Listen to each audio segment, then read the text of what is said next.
어두운 감옥 비명소리. 으아악. 한양 서대문 옥사 한밤중. 사형 선고를 받은 여인이 차가운 감옥 바닥에서 아이를 낳고 있었다. 아니 되옵니다, 마마. 힘을 내십시오. 늙은 옥졸 한 명이 떨리는 손으로 여인을 부축했다. 그러나 여인의 몸에서는 이미 너무 많은 피가 흘러나오고 있었다. 제발 이 아이만은 살려주시오. 여인이 마지막 힘을 다해 갓 태어난 아기를 옥졸에게 건넸다. 그 순간 감옥 문이 벌컥 열렸다. 즉시 처형하라. 왕명이시다. 칼을 든 군사들이 우르르 몰려 들어왔다. 기다리시오. 해산한 지 채 한 시즌도 되지 않았소. 닥쳐라. 역적의 씨는 뿌리째 뽑아야 한다. 번쩍이는 칼날. 여인의 목에서 붉은 피가 분수처럼 솟구쳤다. 퍽. 바닥에 떨어진 머리. 그리고 그 옆에서 울음을 터뜨리는 갓난아기. 크앙. 이것이 모든 비극의 시작이었다. 잔혹한 처형의 밤. 선조 28년 을미년 10월. 한양에서 가장 큰 역모 사건이 터졌다. 좌의정 윤시백의 딸 윤혜빈. 왕의 후궁이었던 그녀가 역모를 꾀했다는 죄목으로 삼족이 멸문당했다. 윤씨 일가 237명. 남자들은 능지처참, 여자들은 참수형. 어린아이들조차 노비로 팔려갔다. 역적 윤혜빈. 마지막으로 할 말이 있느냐? 형조판서 정만석이 차가운 목소리로 물었다. 그는 윤씨 일가를 멸문시킨 장본인이었다. 나는 억울하다. 피투성이가 된 윤혜빈이 간신히 입을 열었다. 그녀의 배는 임신 9개월 불러 있었다. 이 상황에서도 발뺌을 하는가? 증거는 이미 확실하다. 정만석이 한 장의 문서를 내밀었다. 거기에는 윤혜빈의 필적으로 반역 계획이 적혀 있었다. 그건 내가 쓴 게 아니오. 누군가 나를. 닥치거라. 필적 감정도 끝났다. 내 죄는 명백하다. 찰칵 마이너스. 윤혜빈의 목에 칼이 들어왔다. 바로 그 순간. 윤혜빈의 몸에서 양수가 터졌다.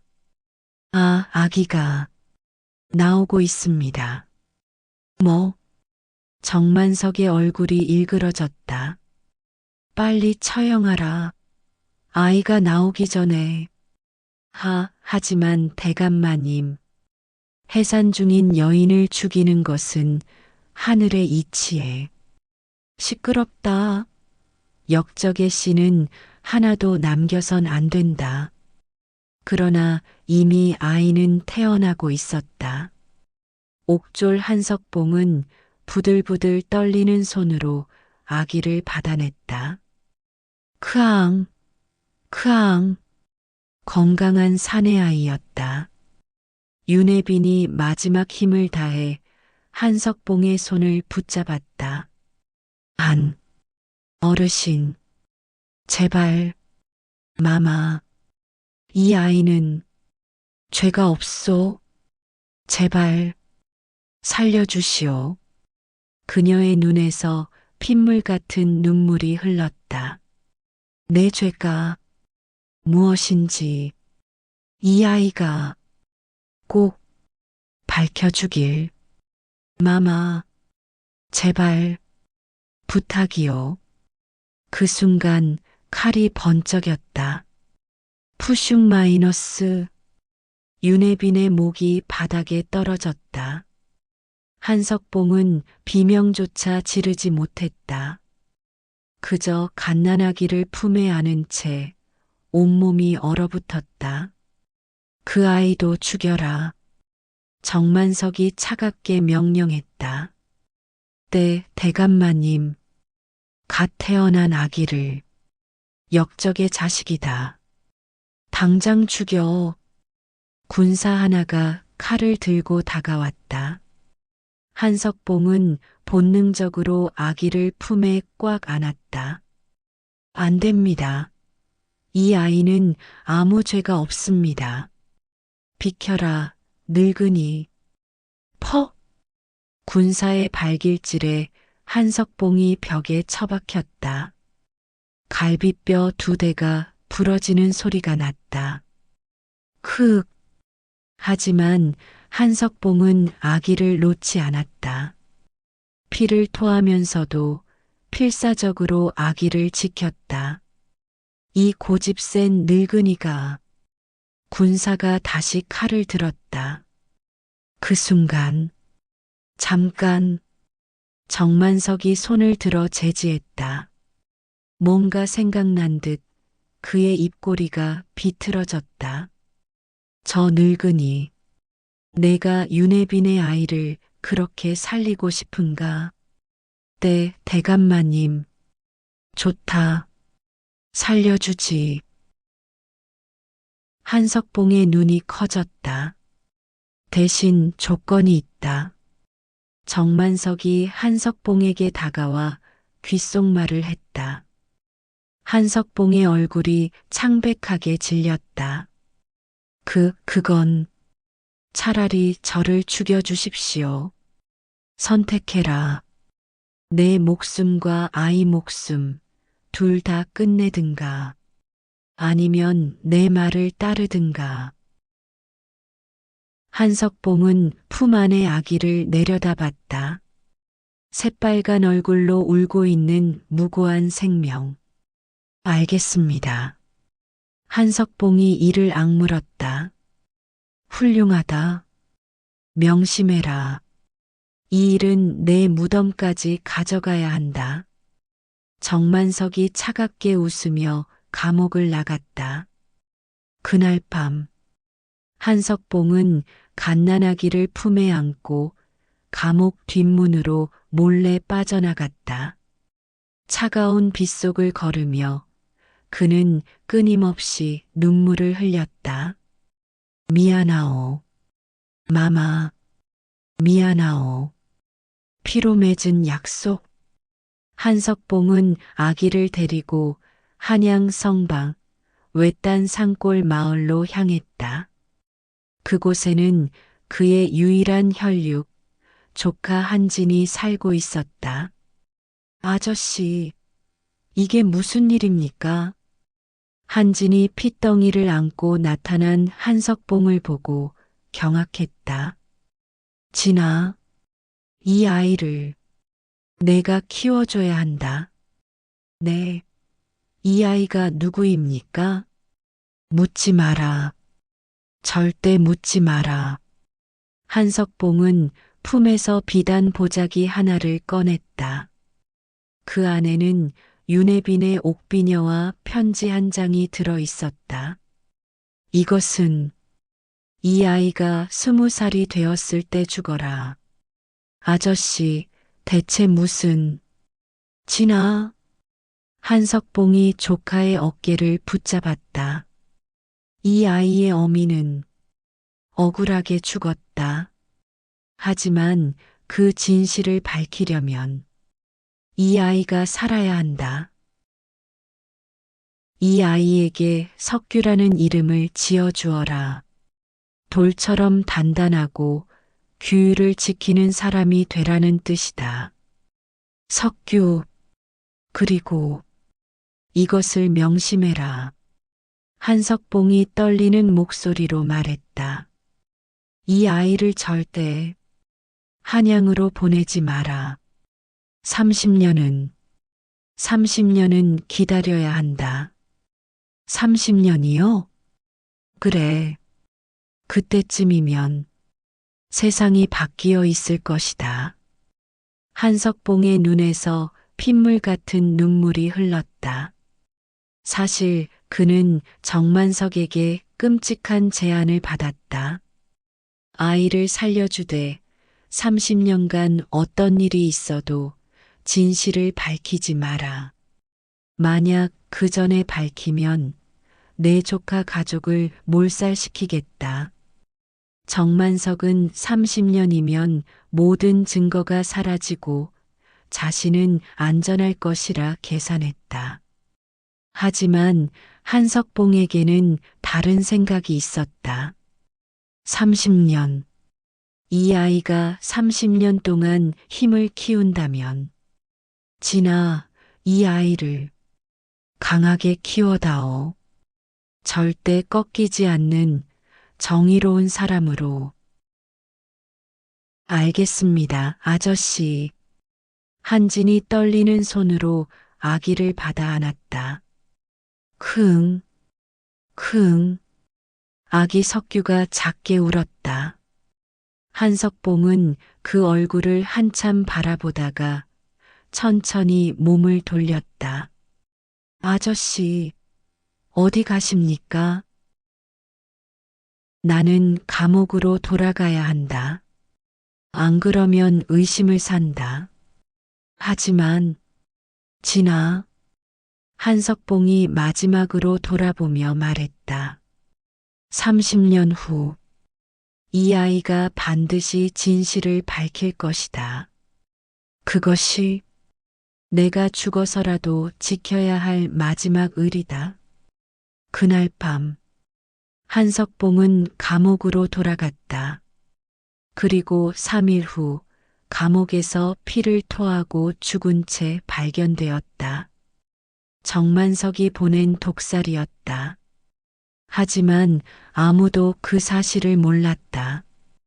한석봉은 그저 늙어서 병사한 옥졸로 기록되었을 뿐이다. 산골 마을의 천재 소년. 세월이 흘렀다. 석규는 한진의 아들로 자라났다. 한진과 그의 아내 김씨 부인은 석규를 친아들처럼 사랑했다. 하지만 석규는 다른 아이들과 달랐다. 너무나 영특했다. 3살에 천자문을 떼고 5살에 사서삼경을 읽었다. 마을 훈장은 깜짝 놀라 이렇게 말했다. 이 아이는 보통 아이가 아니오. 장차 큰 인물이 될 상이오. 하지만 석규에게는 묘한 점이 있었다. 밤마다 악몽을 꿨다. 엄마, 엄마, 석규야, 괜찮니? 김씨 부인이 달려와 아이를 안았다. 또 그 꿈을 꾸었구나. 엄마, 피가 너무 많아요. 그리고 칼이. 석규는 태어날 때의 기억을 꿈으로 자주 꿨다. 어머니의 단말마, 피, 칼날. 괜찮아, 꿈일 뿐이야. 하지만 석규는 알고 있었다. 그것이 단순한 꿈이 아니라는 것을. 10살 진실과의 첫 만남. 석규가 10살이 되던 해, 한진이 중병에 걸렸다. 아버지, 정신 차리세요. 석규야, 이리 오너라. 한진이 떨리는 손으로 석규를 불렀다.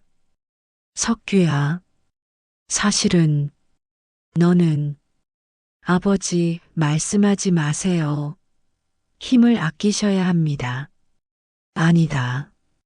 이제 말해줘야 한다. 한진은 천천히 모든 진실을 석규에게 말해주었다. 옥중에서 태어난 것, 영모제로 죽은 어머니, 그리고 한석봉 옹의 희생. 이것이 내 어미가 남긴 유일한 물건이다. 한진이 비단 보자기를 꺼냈다. 석규의 손이 떨렸다. 비단을 펼치자 아름다운 옥비녀와 편지가 나왔다.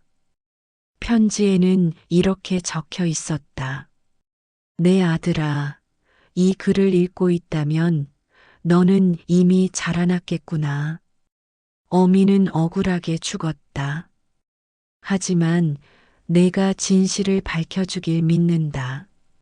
정만석을 조심하거라. 그가 모든 것의 배후다. 어미 윤혜빈. 정만석. 석규의 눈에서 눈물이 주르륵 흘렀다. 그러나 그것은 슬픔의 눈물이 아니었다.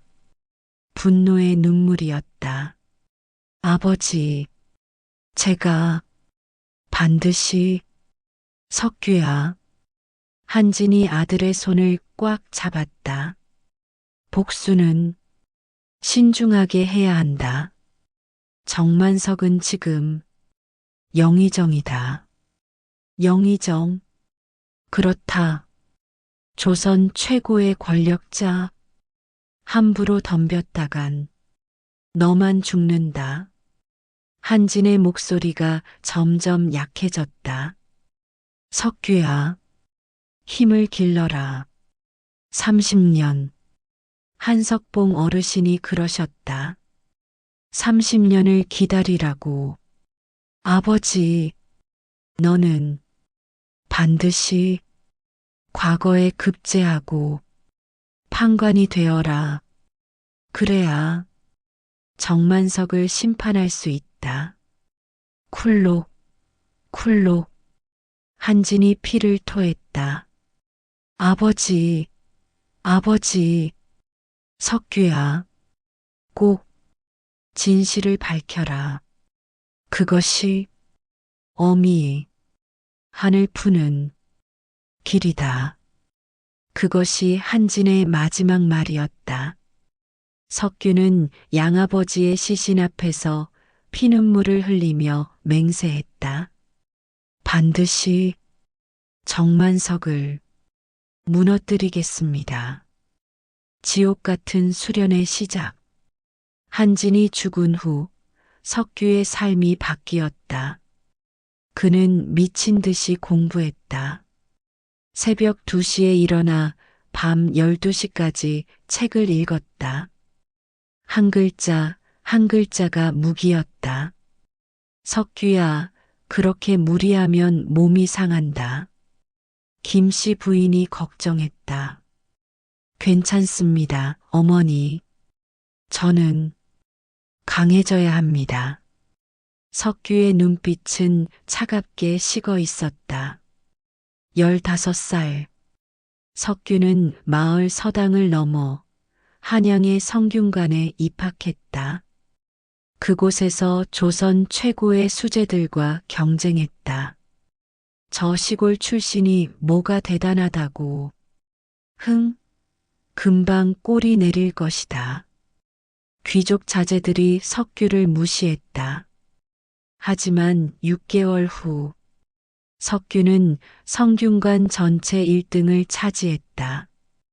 이럴 수가. 대체 저놈은 뭐냐?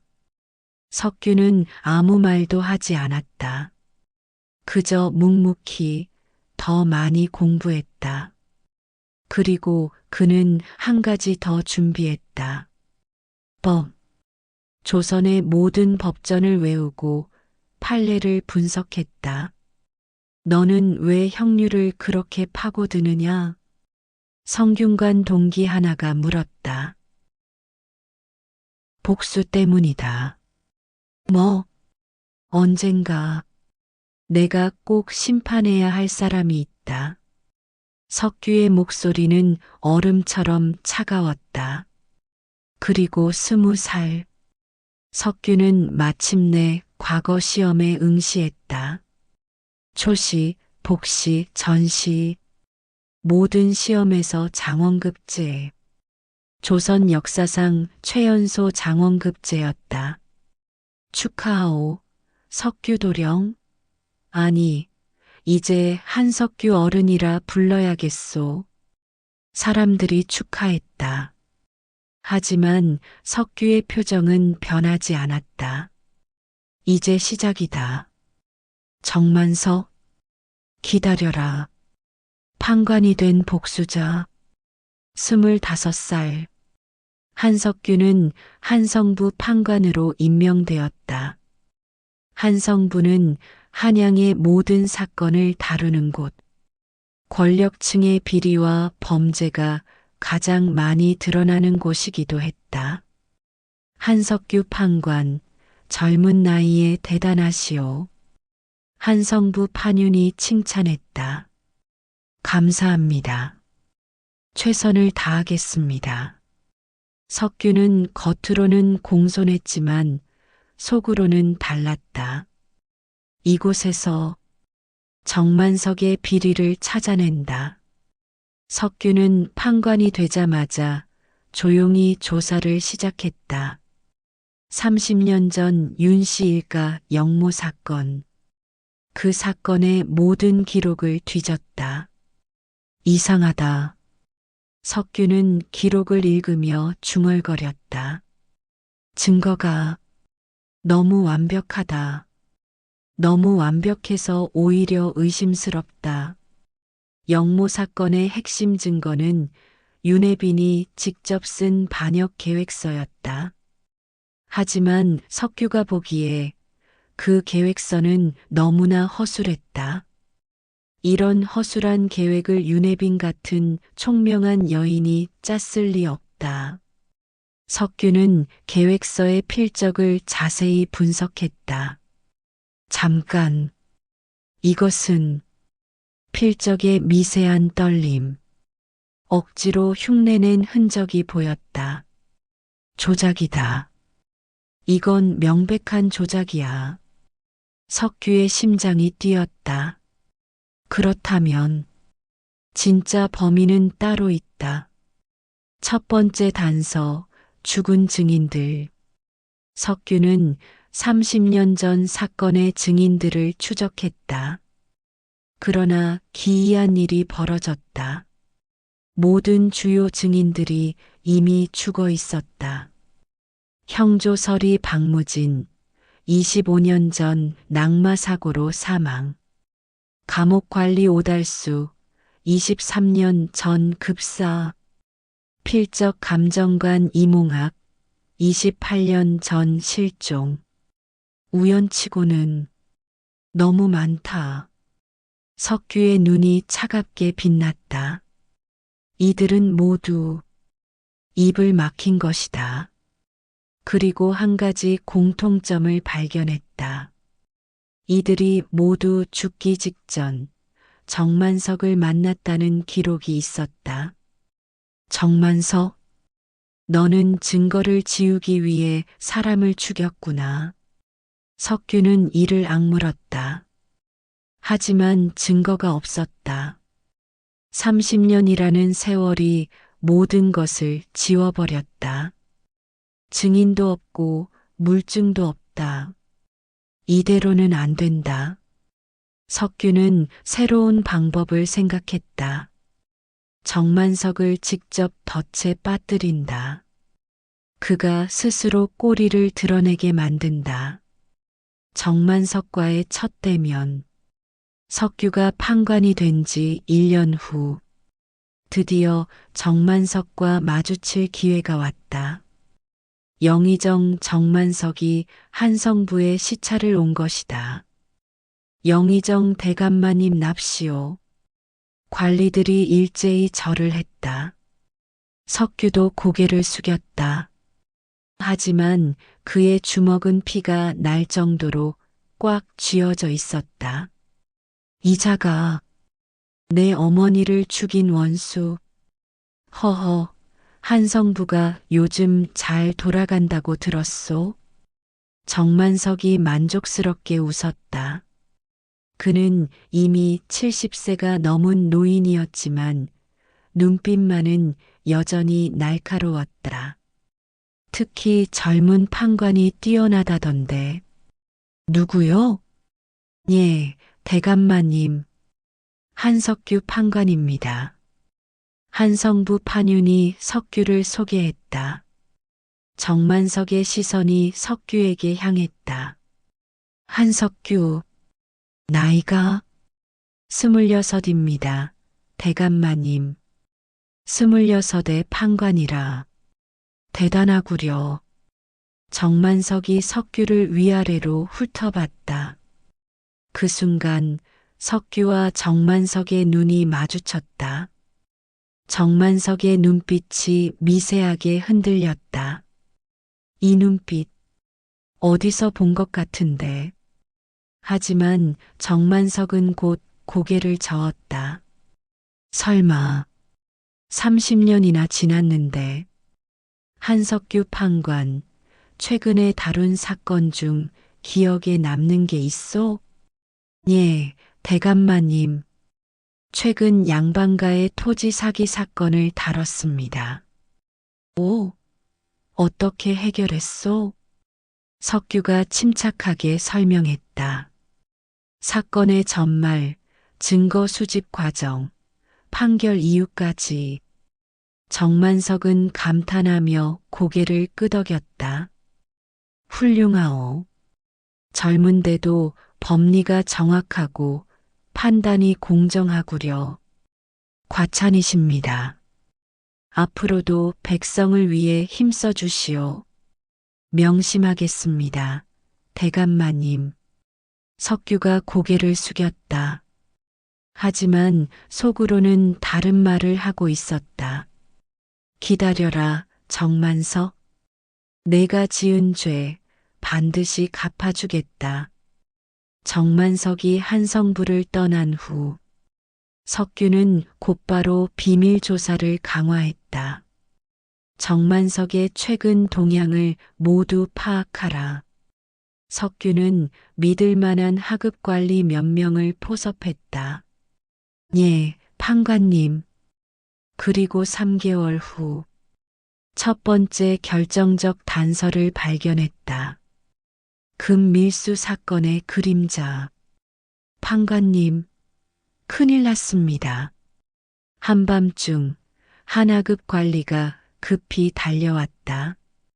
왜 그러느냐?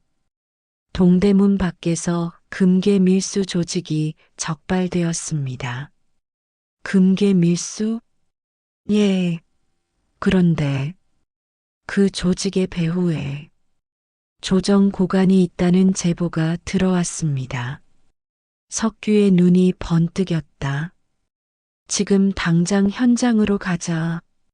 석규는 즉시 포졸들을 이끌고 동대문으로 달려갔다. 현장에는 이미 수십 명의 밀수업자들이 포박되어 있었다. 내 놈들, 금괴를 누구에게 바쳤느냐? 석규가 다그쳤다. 말할 수 없소. 말하지 않으면 능지처참이다. 찰칵 마이너스. 칼을 목에 들이대자 밀수업자 두목이 떨리는 목소리로 말했다.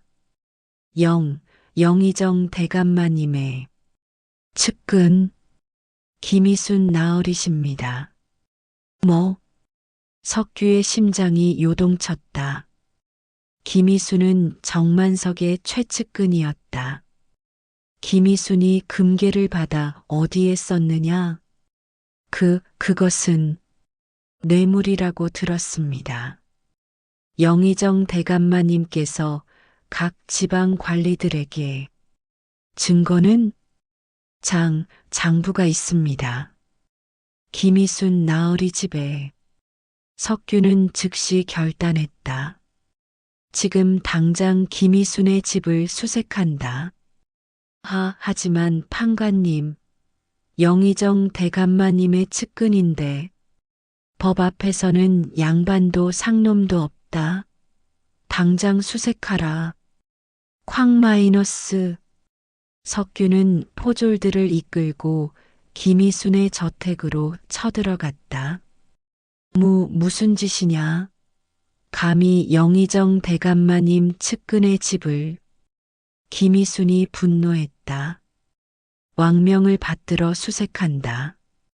방해하면 역적으로 간주한다. 쾅, 쾅. 석규는 집을 샅샅이 뒤졌다. 그리고 마침내 서재 바닥 밑에서 발견했다. 비밀장부. 거기에는 지난 10년간 정만석이 받은 뇌물 목록이 빼곡히 적혀 있었다. 이것은 석규의 손이 떨렸다. 드디어 찾았다. 하지만 그 순간 펑 마이너스 등 뒤에서 누군가 석규를 가격했다. 크응 마이너스 석규가 쓰러졌다. 김희순이 칼을 들고 서 있었다. 이 장부는 절대 세상에 나가선 안 된다. 김희순이 칼을 내리쳤다. 찰칵 마이너스. 하지만 석규가 재빠르게 몸을 굴려 피했다. 내 놈, 포졸들, 김희순을 잡아라. 예. 포졸들이 우르르 몰려들었다. 김희순은 결국 체포되었다. 내 놈, 감히 영의정 대감마님이 가만 안 두실 것이다. 그래, 바로 그것이 내 목표다. 석규가 차갑게 웃었다. 석규의 체포령? 석규가 김희순을 체포한 다음 날, 조정이 발칵 뒤집혔다. 무슨 일이냐? 한석규 판관이 영의정 대감마님 측근을 체포했다고. 미쳤구나. 저 젊은 놈이. 대신들이 웅성거렸다. 그리고 영의정 정만석이 입을 열었다. 한석규 판관을 당장 파직하고 체포하라. 네, 대감마님. 김희순은 무고한 사람이다. 한석규가 무고죄와 권력 남용죄를 저질렀다. 정만석의 목소리는 차갑고 단호했다. 하지만 대감마님, 증거 장부가. 그 장부는 조작이다. 누군가 김희순을 모함하기 위해 만든 것이다. 정만석이 한 장의 문서를 꺼냈다. 이것은 필적 감정 결과다. 장부의 글씨는 김희순의 것이 아니라고 판명되었다. 대신들이 경악했다.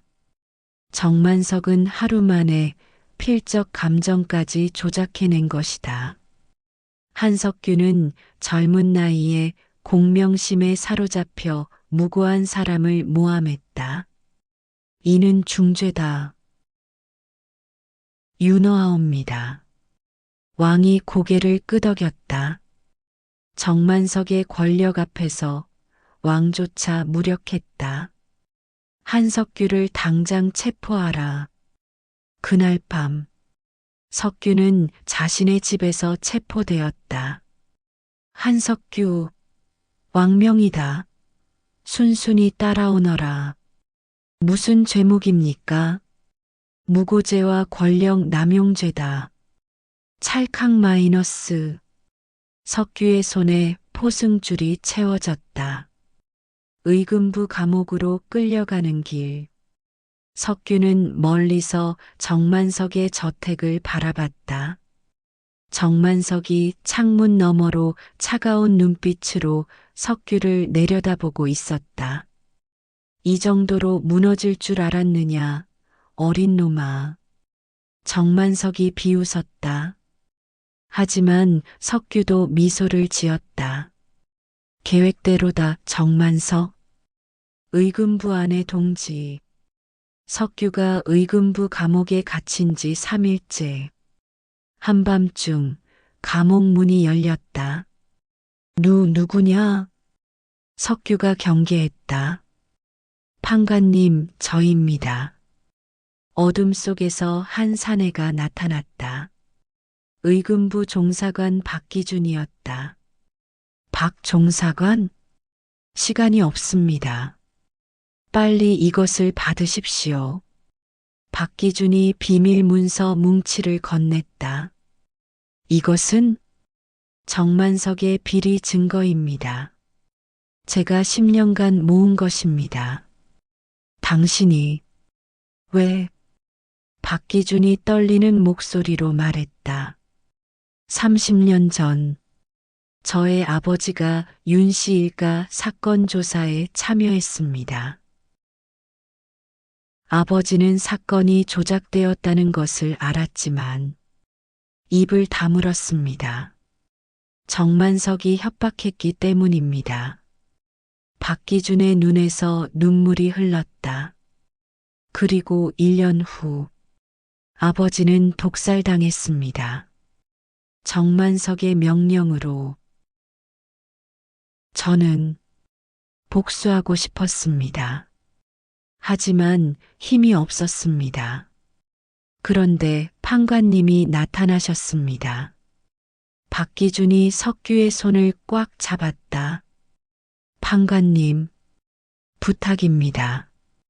정만석을 무너뜨려 주십시오. 석규가 고개를 끄덕였다.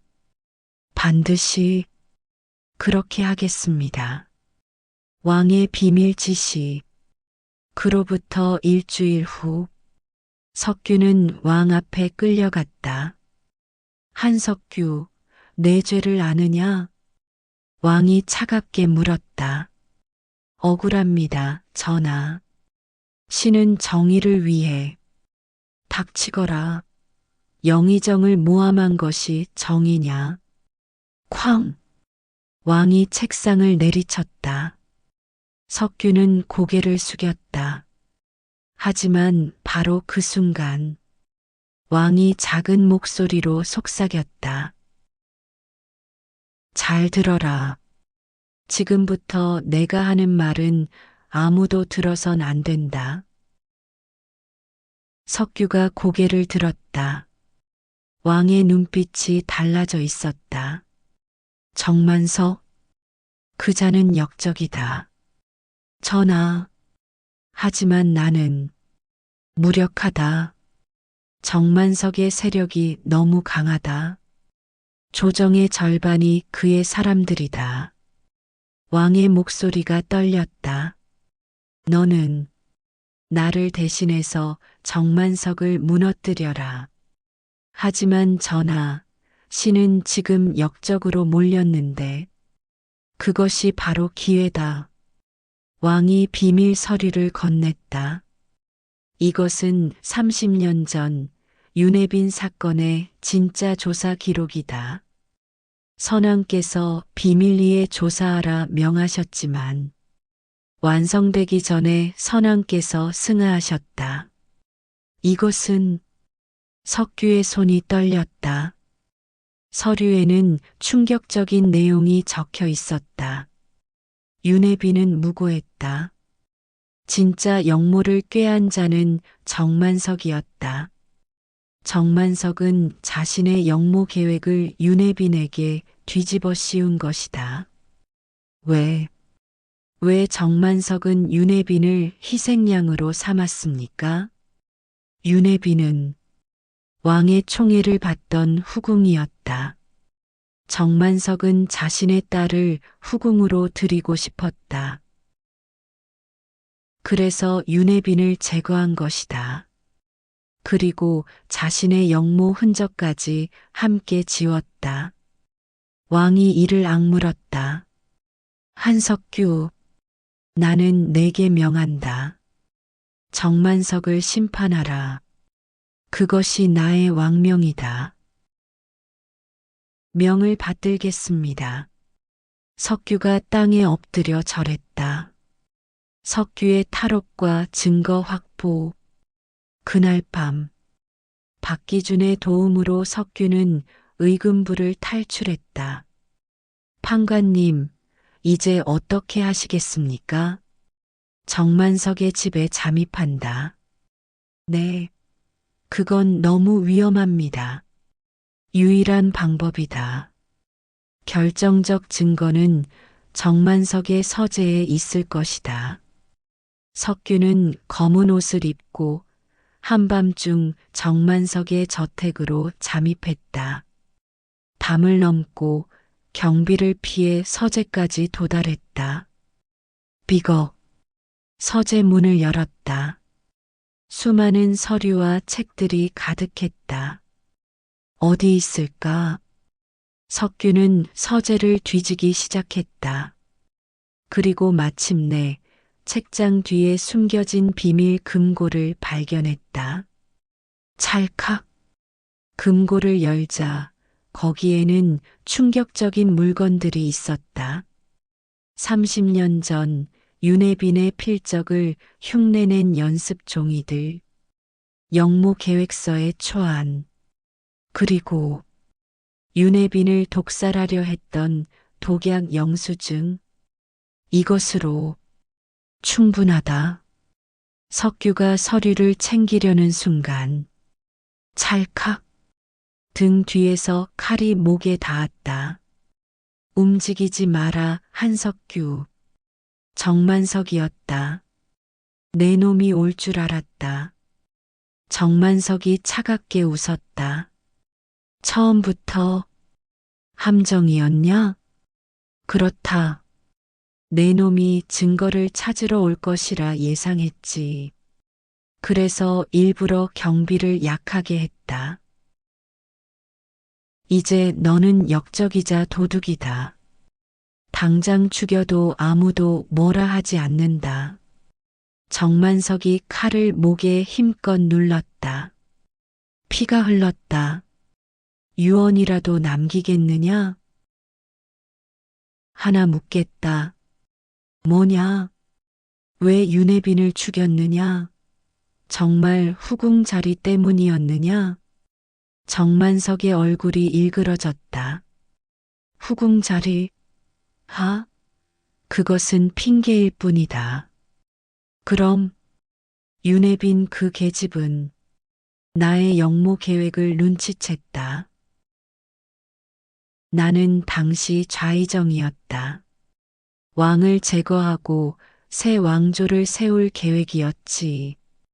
정만석이 광기 어린 눈으로 말했다. 하지만 윤혜빈이 증거를 발견했다. 그래서 먼저 그년을 제거한 것이다. 내 놈. 그리고 내 같은 씨를 하나 남겨둔 것이 실수였구나. 정만석이 칼을 더 깊이 눌렀다. 바로 그 순간 쾅! 서재 문이 박살났다. 정만석, 칼을 버려라. 박기준과 왕실 금군들이 몰려 들어왔다. 뭐야. 왕명이다. 정만석을 체포하라. 찰칵, 찰칵. 정만석의 손에서 칼이 떨어졌다. 석규가 빠르게 증거 서류를 챙겼다. 이것으로 내 죄를 밝힌다. 정만석. 정만석의 마지막 발악. 정만석은 의금부로 끌려갔다. 하지만 그는 끝까지 발악했다. 나는 영의정이다. 감히 나를 이렇게 대할 수 없다. 닥치거라, 역적. 신문이 시작되었다. 왕이 직접 참석한 국문이었다. 정만석, 내 죄를 자백하라. 나는 무죄다. 이것은 모함이다. 이 증거를 어떻게 설명할 것이냐. 석규가 금고에서 찾은 서류들을 제출했다. 정만석의 얼굴이 창백해졌다. 이것은 조작이다. 조작? 내 필적이 또렷이 남아있다. 정만석이 입을 다물었다. 하지만 그는 마지막 카드를 꺼냈다. 좋다. 내가 인정한다. 나는 영모를 계획했다. 하지만 나 혼자가 아니었다. 정만석이 비웃으며 조정 대신들을 가리켰다. 여기 있는 대신 중 절반이 나의 공모자들이다. 뭐라고. 대신들이 발칵 뒤집혔다. 이자가 헛소리를 하고 있습니다. 터무니없는 거짓말입니다. 하지만 정만석은 계속 웃었다. 나를 죽이면 조선 조정이 무너진다. 감히 나를 죽일 수 있겠느냐? 조정이 술렁였다. 정만석의 말이 사실이라면 조정 대신 절반을 처형해야 했다. 그것은 조선 전체의 붕괴를 의미했다. 왕조차 고민에 빠졌다. 하지만 바로 그 순간 석규가 나섰다. 전하, 신에게 계책이 있습니다. 석규의 지혜로운 복수. 무슨 계책이냐? 왕이 물었다. 정만석만 처형하고 나머지 공모자들에게는 사면의 기회를 주는 것입니다.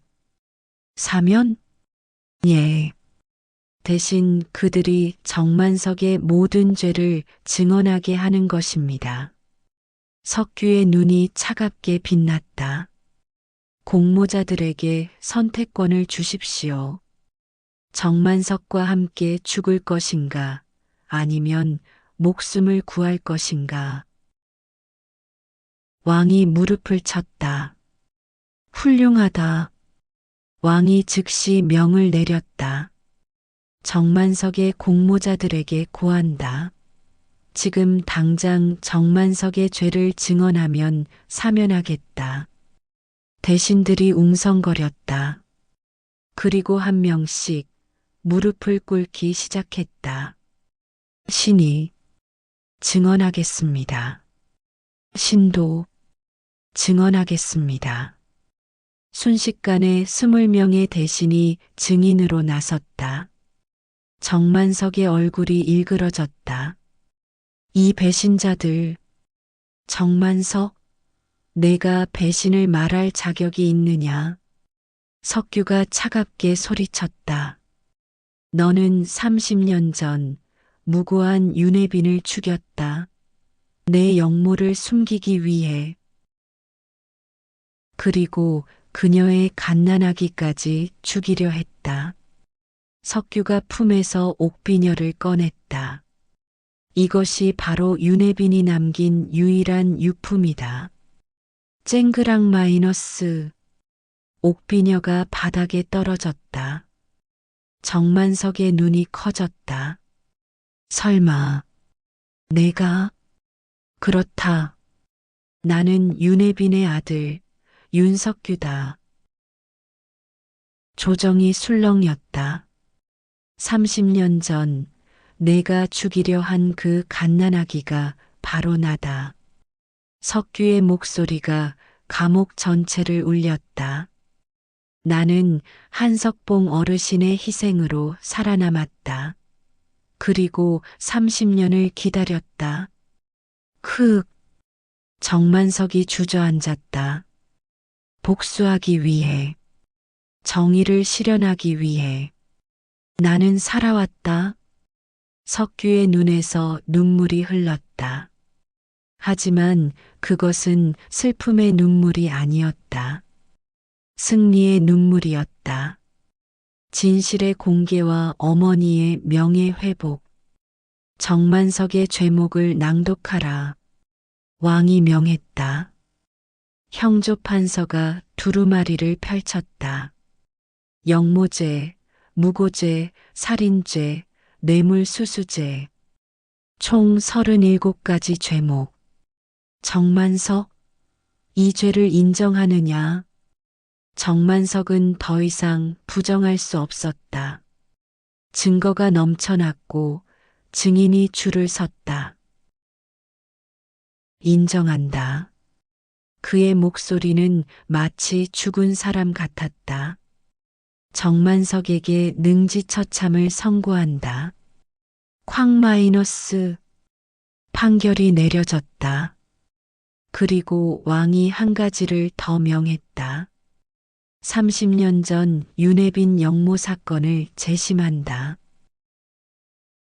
윤혜빈은 무고했다. 그녀의 명예를 회복하고 억울함을 풀어주라. 석규가 땅에 엎드려 절했다. 감사합니다, 전하. 눈물이 바닥에 뚝뚝 떨어졌다. 30년, 30년간의 한이 마침내 풀렸다. 정만석의 처형, 3일 후, 저작거리 처형장, 수많은 백성들이 몰려들었다. 저자가 정만석이냐? 조선을 30년간 농락한 역적이다. 죽여라, 죽여. 정만석이 형틀에 묶였다. 망나니가 칼을 들었다. 석규가 처형장 한쪽에 서서 정만석을 바라봤다. 정만석도 석규를 보았다. 한석규, 아니 윤석규. 정만석이 쓴웃음을 지었다. 내가 이겼다. 아니다. 정의가 이긴 것이다. 석규가 차갑게 대답했다. 30년 전 네가 죽인 것은 내 어머니만이 아니었다. 237명의 무고한 사람들이었다. 그들의 한이 너를 이 자리에 세운 것이다. 석규가 품에서 윤혜빈의 편지를 꺼냈다. 어머니, 이제 편히 쉬십시오. 푸슝 마이너스. 망나니의 칼이 정만석의 팔을 잘랐다. 크아. 정만석이 비명을 질렀다. 능지처참은 사지를 하나씩 자르는 잔혹한 형벌이었다. 푸슉, 푸슉. 다리가 잘렸다. 흑, 윽. 정만석의 비명이 점점 약해졌다. 그리고 마지막. 푸슉. 목이 잘렸다. 정만석의 머리가 바닥에 굴렀다. 백성들이 환호했다. 역적이 죽었다. 만세, 만세. 하지만 석규는 환호하지 않았다. 그저 조용히 어머니의 편지를 가슴에 안았다. 어머니, 이제 떳떳하게 뵙겠습니다. 윤씨 일가의 명예 회복, 정만석의 처형 후 왕은 역사를 바로잡았다. 30년 전 영모 사건은 모두 조작이었다. 윤씨 일가는 무고했다. 윤혜빈에게 정의품 수기의 품계를 추서하고 윤시백 좌의정의 명예를 회복한다. 쾅! 조정이 술렁였다. 그리고 윤씨 일가의 재산을 모두 돌려주고 노비로 팔린 후손들을 찾아 해방시켜라. 왕의 명령이 떨어지자 조정 관리들이 즉시 움직였다. 3개월 후 윤씨 일가의 생존자 47명이 한양으로 돌아왔다. 그들은 모두 노비나 천민으로 살아왔지만 이제 양반의 신분을 되찾았다. 윤석규 판관님, 감사합니다. 우리 가문의 은인이십니다. 사람들이 석규에게 절했다. 하지만 석규는 고개를 저었다. 저는 그저 당연한 일을 했을 뿐입니다. 석규는 윤씨 종가의 사당으로 향했다. 30년 만에 다시 세워진 사당. 그 안에는 윤혜빈의 위패가 놓여 있었다. 어머니, 석규가 무릎을 꿇었다. 늦었습니다. 정말 늦었습니다. 눈물이 쏟아졌다. 30년, 30년을 기다려야 했던 복수, 30년을 참아야 했던 슬픔. 하지만 마침내 해냈습니다. 어머니의 억울함을 풀었습니다. 석규는 어머니의 위패 앞에 옥비녀를 놓았다. 이제 편히 쉬십시오. 한석봉 옹에게 바치는 제사. 석규는 윤씨 종가 제사를 마친 후 곧바로 한석봉 옹의 묘로 향했다. 30년 전 자신을 살리기 위해 독살당한 은인 한석봉 어르신. 석규가 묘 앞에 무릎을 꿇었다. 어르신께서 목숨 걸고 지켜주신 아이가 이제 어엿한 어른이 되었습니다. 석규가 술잔에 술을 따랐다. 어르신, 약속을 지켰습니다. 30년을 기다렸고 정만석을 무너뜨렸습니다. 싸. 바람이 불었다. 마치 한석봉 옹이 대답하는 것 같았다. 어르신의 조카 한진 아버지도 먼저 가셨습니다. 하지만 그분도 제가 성공하는 것을 보고 싶어 하셨을 겁니다. 석규는 묘 앞에 큰 절을 3번 올렸다. 쿵, 쿵쿵. 이마가 땅에 닿을 때마다 피가 났다. 하지만 석규는 멈추지 않았다. 감사합니다. 정말 감사합니다. 어르신이 없었다면 저는 이 세상에 없었을 것입니다. 새로운 시작. 그로부터 1년 후 윤석규는 한성부 판윤으로 승진했다. 조선에서 가장 막강한 사법권을 가진 자리였다. 판윤 대감님 납시오. 관리들이 일제히 절했다. 석규는 한성부 청사에 들어서며 현판을 올려다 봤다. 정의. 그가 직접 쓴 글씨였다.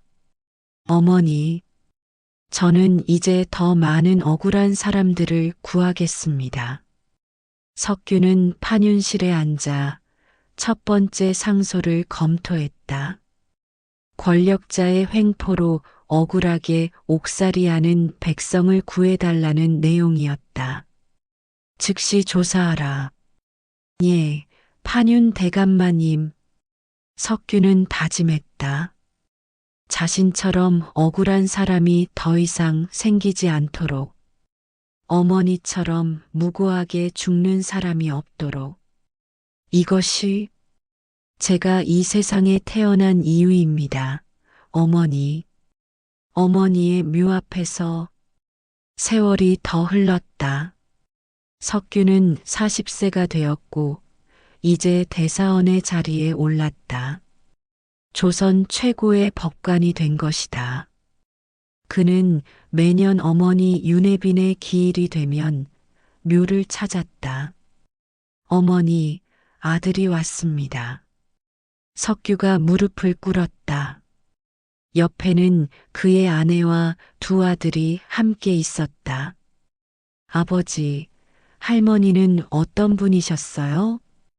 큰아들이 물었다. 석규가 아들의 머리를 쓰다듬었다. 강하고 의로운 분이셨단다. 불의와 타협하지 않으셨지. 저도 할머니처럼 되고 싶어요. 그래, 내가 그렇게 자라주길 바란다. 석규는 어머니의 묘비를 바라봤다. 거기에는 이렇게 새겨져 있었다. 정의 품속의 윤혜빈 지묘. 그리고 그 아래 작은 글씨로 억울함을 참지 않고 정의를 위해 죽다. 석규가 술을 따르며 말했다. 어머니, 아들이 약속을 지켰습니다. 어머니의 명예를 되찾았고 역적 정만석을 처단했습니다. 그리고 조선의 법을 바로 세우기 위해 노력하고 있습니다. 석규의 눈에서 눈물이 흘렀다. 어머니, 이제는 편히 쉬십시오. 마이너스. 봄바람이 불었다. 벚꽃잎이 하늘에서 내려왔다. 마치 어머니가 대답하는 것 같았다. 잘했다, 내 아들아. 석규는 미소를 지으며 가족과 함께 묘를 떠났다. 뒤돌아보지 않았다. 이제 그는 과거가 아닌 미래를 보기로 했다. 더 정의로운 세상, 더 억울한 사람이 없는 세상, 그것을 만드는 것이 어머니에게 바치는 진짜 효도라고 믿었다. 30년. 한 사람의 인생을 걸어야 했던 복수. 하지만 그것은 단순한 복수가 아니었습니다. 정의를 바로 세우고 억울한 이들의 한을 푸는 일이었습니다. 윤석규. 그는 옥중에서 태어나 죽음의 문턱을 넘었지만 결국 조선 최고의 법관이 되어 세상을 바꿨습니다. 한석봉 옹의 희생, 윤혜빈의 억울함, 그리고 윤석규의 30년 인내.